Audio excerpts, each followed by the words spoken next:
अब हम बात करने जा रहे हैं एक ऐसे खबर की जिसने कर्नाटक के हुबली क्षेत्र में उम्मीदों को नया अध्याय लिख दिया है।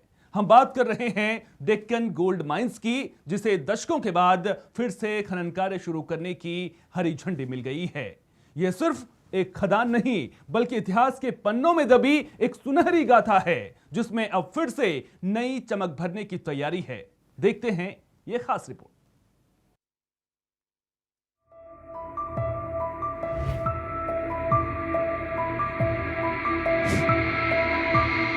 डेक्कन गोल्ड माइंस लिमिटेड के शेयरों में सिर्फ एक महीने में 30% से ज्यादा का उछाल आया है। ये उछाल तब आया जब कंपनी ने घोषणा की कि वो आजादी के बाद भारत की पहली सोने की खदान आंध्र प्रदेश स्थित जोनागिरी गोल्ड माइंस को संचालित करने की योजना बना रही है। इस कंपनी के एमडी हनुमा प्रसाद मोडाली ने एक निजी चैनल को बताया कि जोनागिरी गोल्ड माइंस से अधिकतम उत्पादन के दौरान 750 किलोग्राम तक सोना मिलने की उम्मीद है। आजादी के बाद पहली बार ऐसा होगा जब आजाद भारत में एक अपना सोने का खदान होगा। डेक्कन गोल्ड माइंस लिमिटेड को आंध्र प्रदेश में जोनागिरी गोल्ड माइंस चलाने की मंजूरी मिल गई है, जिससे कंपनी के शेयरों में उछाल आया है। 80 सालों में भारत में स्थापित होने वाली ये पहली सोने की खदान होगी, जिसके पहले साल में 400 किलोग्राम और बाद में 750 किलोग्राम सोने का उत्पादन होने की उम्मीद है। एक समय था जब ये खदान भारत के सबसे समृद्ध स्वर्ण उत्पादक क्षेत्रों में से एक थी, जिसने न केवल ब्रिटिश औपनिवेशिक काल में देश की अर्थव्यवस्था में महत्वपूर्ण योगदान दिया, बल्कि हजारों स्थानीय परिवारों की रोजी रोटी भी इसी पर निर्भर थी।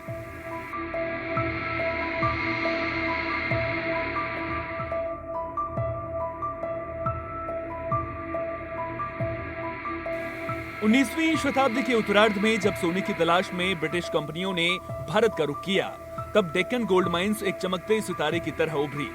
यहाँ से निकलने वाला सोना अपनी शुद्धता के लिए विख्यात था। दशकों तक इस खदान से अनवरत उत्पादन होता रहा, जिसने इस पूरे क्षेत्र में समृद्धि लाई। स्थानीय बाजार गुलजार रहते थे और गांव-गांव में खुशहाली की लहर थी। लेकिन 20वीं सदी के मध्य तक आते आते वैश्विक आर्थिक उतार चढ़ाव, पुरानी खनन तकनीकें और बढ़ती परिचालन लागत ने इस सोने की खान पर ग्रहण लगा दिया। उत्पादन लगातार गिरता गया और अंततः 1950 के दशक में डेक्कन गोल्ड माइंस को बंद करने का दर्दनाक फैसला लिया गया। ये सिर्फ एक खदान का बंद होना नहीं था, बल्कि हजारों परिवारों के सपनों का टूटना था। इस पूरे इलाके में सन्नाटा पसर गया। कई दशकों तक डेक्कन गोल्ड माइंस सिर्फ इतिहास की किताबों में दबी एक कहानी बनकर रह गई, लेकिन नियति को कुछ और ही मंजूर था। 21वीं सदी में जब वैश्विक स्तर पर सोने की कीमतों में उछाल आया और नई आधुनिक खनन तकनीकों का विकास हुआ, तो इस पुरानी खदान में फिर से जान फूंकने की उम्मीद जगी। भूवैज्ञानिकों और खनन विशेषज्ञों की टीमों ने इस क्षेत्र का गहन सर्वेक्षण किया और नतीजे उत्साहजनक थे। और अब सालों के कानूनी दांवपेंच, पर्यावरण संबंधी मंजूरियों और अथक प्रयासों के बाद डेक्कन गोल्ड माइंस को फिर से खनन शुरू करने की अनुमति मिल गई है। यह खबर इस क्षेत्र के लिए एक दिवाली जैसी है। ग्रामीणों की आंखों में एक नई चमक है, एक नया विश्वास है। जानकारों का मानना है कि ये हमारे लिए सिर्फ एक व्यापारिक प्रोजेक्ट नहीं है, बल्कि एक ऐतिहासिक पुनरुत्थान है। निसंदेह ये राह चुनौतियों से भरी होगी। भूवैज्ञानिक कठिनाइयां, बड़े पैमाने पर निवेश और पर्यावरण संतुलन बनाए रखना महत्वपूर्ण होगा। लेकिन जिस तरह से सरकार और संबंधित कंपनियों ने मिलकर इस सपने को साकार करने की दिशा में कदम बढ़ाया है, उससे यह उम्मीद प्रबल है कि डेक्कन गोल्ड माइंस एक बार फिर से अपनी खोई हुई चमक और प्रतिष्ठा हासिल कर लेगी। यह सिर्फ सोने का उत्पादन नहीं, बल्कि विकास, रोजगार और समृद्धि की एक नई गाथा लिखने की तैयारी है।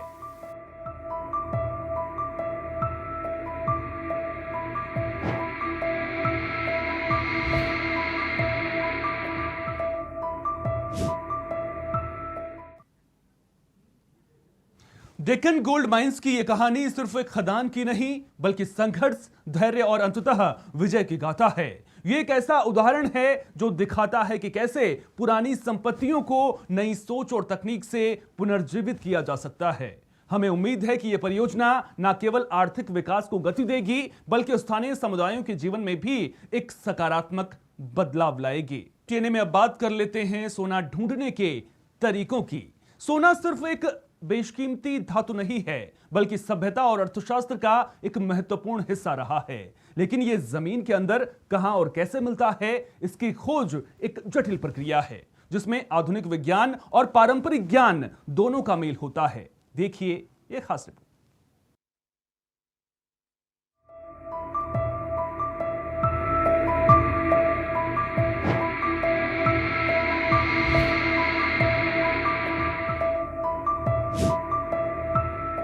सोना भारतीय संस्कृति का एक अभिन्न अंग है। स्वर्ण यानी सोना को मूल्यवान इसलिए माना जाता है कि समय बीतने के साथ साथ इसकी कीमत कभी भी कम नहीं होती बल्कि बढ़ती ही जाती है। अवसर शादी विवाह का हो या किसी भी मंगलकारी यज्ञ का, सोना हर यज्ञ के महत्व को बढ़ाता है। इसे अमीरी का भी सूचक माना जाता है। हर किसी के मन में एक बात जरूर आती है कि आखिर सोना आता कहां से है। आज हम बात करेंगे एक ऐसे विषय पर जो सदियों से इंसानों को अपनी ओर खींचता रहा है, जमीन के अंदर छिपे सोने की खोज।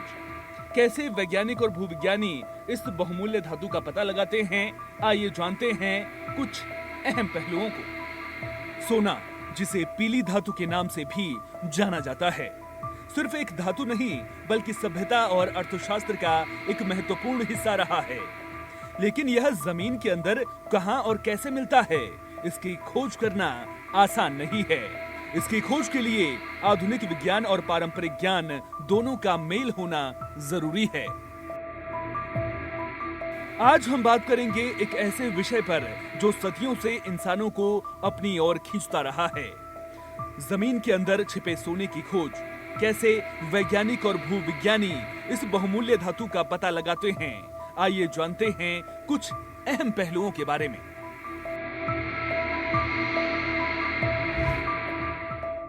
सोना, जिसे पीली धातु के नाम से भी जाना जाता है, सिर्फ एक धातु नहीं बल्कि सभ्यता और अर्थशास्त्र का एक महत्वपूर्ण हिस्सा रहा है।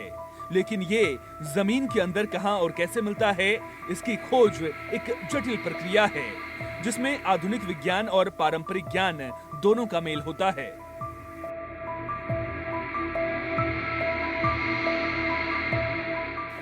दूसरा अहम कदम है रॉक सैंपलिंग और विश्लेषण। भूविज्ञानी संभावित सोने वाले क्षेत्रों से चट्टानों के नमूने एकत्र करते हैं। इन नमूनों को प्रयोगशाला में रासायनिक विश्लेषण के लिए भेजा जाता है ताकि सोने और अन्य संबंधित खनिजों की उपस्थिति का पता लगाया जा सके।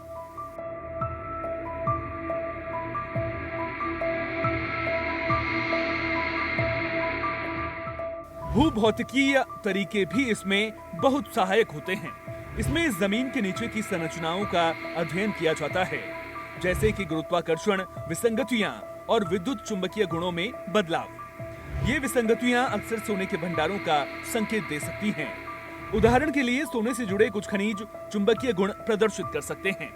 जब शुरुआती सर्वेक्षण और विश्लेषण सकारात्मक परिणाम देते हैं तो अगला कदम ड्रिलिंग होता है। एक ड्रिलिंग रिंग का उपयोग करके पृथ्वी में गहरा छेद किया जाता है और कोर सैंपल निकाले जाते हैं। इन कोर सैंपल का अध्ययन करके सोने की सांद्रता और गहराई का सटीक अनुमान लगाया जाता है।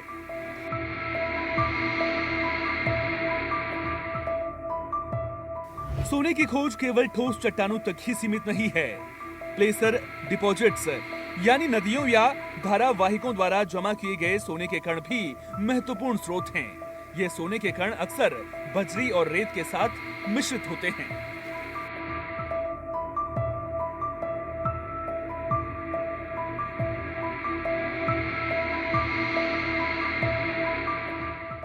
पारंपरिक तरीकों में पैनिंग यानी सोना छानना शामिल है, जहां पानी और गुरुत्वाकर्षण का उपयोग करके सोने के भारी कणों को रेत से अलग किया जाता है। बड़े पैमाने पर ड्रेजिंग मशीनों का उपयोग नदियों के तल से सोने युक्त बजरी को निकालने के लिए किया जाता है। कई बार जमीन पर कुछ सतही संकेत भी सोने की उपस्थिति का संकेत दे सकते हैं। इसमें खास प्रकार की चट्टानें, खनिजों का रंग या यहाँ तक कि पौधों के विकास के पैटर्न भी शामिल हो सकते हैं, जो सोने की मौजूदगी वाले क्षेत्रों में अलग होते हैं। आज जीआईएस यानी भौगोलिक सूचना प्रणाली और रिमोट सेंसिंग जैसी उन्नत तकनीकें भी सोने की खोज में महत्वपूर्ण भूमिका निभा रही हैं। ये तकनीकें बड़े क्षेत्रों का विश्लेषण करने और संभावित स्थानों की पहचान करने में मदद करती हैं।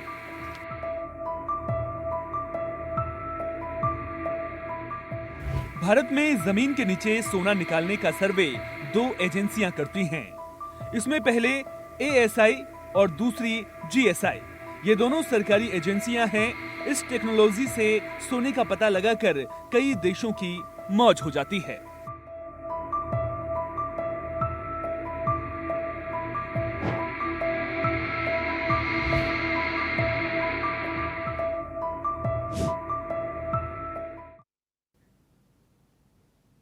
तो जैसा कि हमने देखा, जमीन के अंदर सोना खोजना एक कला और विज्ञान का संगम है। इसमें गहन शोध, धैर्य और आधुनिक तकनीकों का सही इस्तेमाल शामिल है।